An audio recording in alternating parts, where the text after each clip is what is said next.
आज दसैँको 15-14 गते है। अनि यता चाहिँ अब घाम बस्दैछ है। साँझको अहिले कति 5 बजेर 4 मिनट गइरहेछ। अनि बाटो गति यस्तो छ साथीहरू। हाम्रो यस्तो तरिकाले ढुन्डेर भिडियो गरिरहेको छु म चाहिँ है। अनि त्यही हो, यस्तो सङ्घर्षमा हिँडिरहेको छ।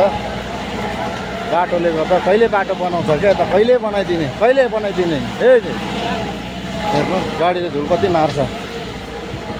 यस्तो छ यो तरिकाले हिँड्नुपर्छ। पहाडको बाटो यात्रा गर्दाखेरि धेरै कठिनाइ तरिकाले यात्रा भइरहेको छ। हेर्नुहोस् जनता, हाम्रो चाहिँ भोजपुर जिल्ला सडानन्द नगरपालिका खारताम्चा जाने बाटो चाहिँ एकदम अवरुद्ध वर्षाले गर्दाखेरि आज फेरि माथि पानी परेको थियो। हामीलाई चाहिँ दिङ्ला सालघारीदेखि पानीले कुटेको। अनि अहिले चाहिँ जोस रहेको छ। दिङ्ला आइपुगेपछि एकछिन विश्राम गऱ्यौँ, त्यस पछाडि पानी रह्यो। अनि आजको मौसमहरू चाहिँ यस्तो छ। अनि यता डाँडामा घाम डुब्दैछ।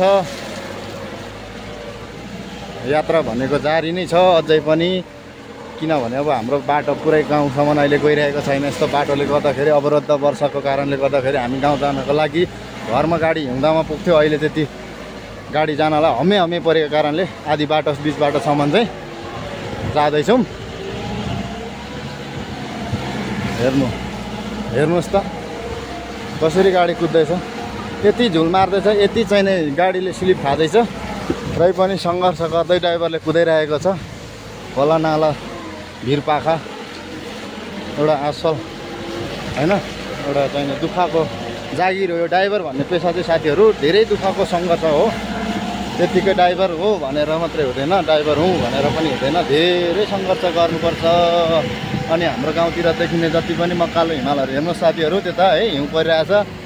यता यो नेपाल डाँडा कुदाकाउले सोमबारे बजारहरू मेरो ससुराली चाहिँ त्यहाँनिर छ है।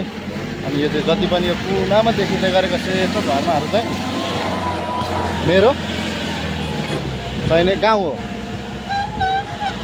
ओहो दिदी जानु गाउँको दिदी रहेछ ठ्याक्कै होइन। उता जाँदै हुँदो रहेछ हाम्रो जेठा भान्जाकोतिर। हाम्रो भान्जा विजय भान्जाको मम्मी। अहिले चाहिँ हामी फाइनली काभ्रे छेउछाउ पुगिसकेको छौँ।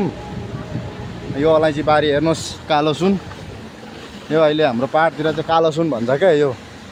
अब बिचमा चाहिँ अब यसको दाम घटेको थियो, अहिले चाहिँ जोस् राम्रै ठिकै छ, आइरहेको छ।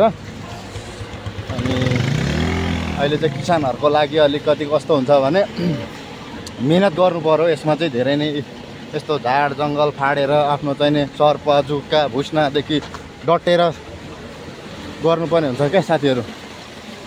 अनि बाटो यस्तो छ। सुमन राईको गाउँ जाने बाटो चाहिँ कस्तो छ भन्नुहुन्छ भने यस्तो छ साथीहरू। सुमन राईको गाउँ जाने चाहिँ एकदम धेरै विकट ठाउँमा हुर्केको एउटा छोरो हो क्या म। तर पनि यो कुरालाई मैले कति कुरामा अब गर्दै जाँदाखेरि मनमा हजारौँ टेन्सन भए पनि आफूले जति पनि गर्दाखेरि चाहिँ हुँदैन रहेछ क्या, पुऱ्याउनु अलिक गाह्रो हुँदो रहेछ। यो चाहिँ कालो सुनको भट्टी है साथीहरू। यो चाहिँ भट्टी हो सुकाएर। अनि यो चाहिँ लास्टमा इन्डिया चाइना कहाँ पुऱ्याउँछ व्यापारीहरूले है। हेर्नुहोस् त ल गाइज, मेरो भिडियो होइन यो पहाड इलाकातिर यात्रा गर्दाको कस्तो लाग्यो, के कस्तो छ, प्रतिक्रिया सल्लाह सुझाव दिनु होला भन्दै आजको भिडियोबाट चाहिँ म टुङ्गिन चाहन्छु। हस् त, बाई बाई गाइज।